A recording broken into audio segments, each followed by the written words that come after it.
No one ever expects it to happen in their community until it does.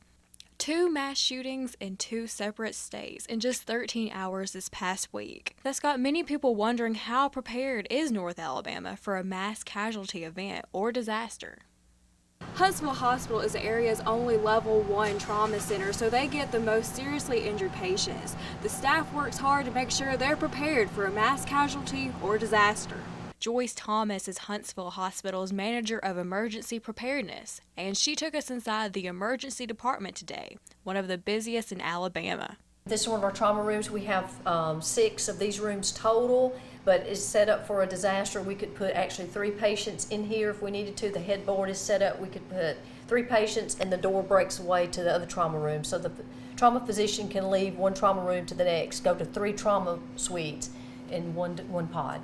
She says if there's an active shooter or any kind of disaster in the region, the staff is trained and prepared to handle the influx of patients. And does the system work?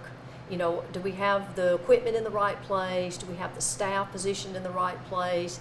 You know, are we ready? We want to iron out any little bitty glitch that could cause us a problem down the road. She looks at other major events to make sure they can manage a similar number of patients. For example, when the shooting happened in Las Vegas, more than 250 people went to the emergency department. We want to be able to manage that too.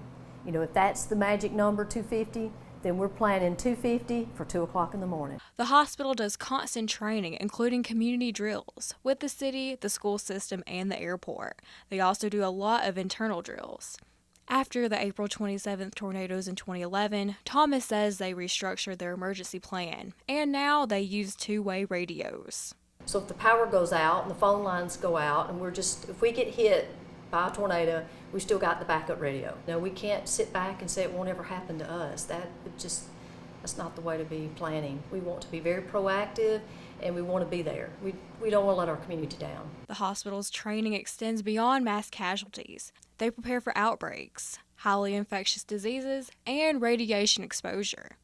We thank them for sharing information about their training and preparations with our viewers. In Huntsville, Hannah Campbell, WAFF 48 News.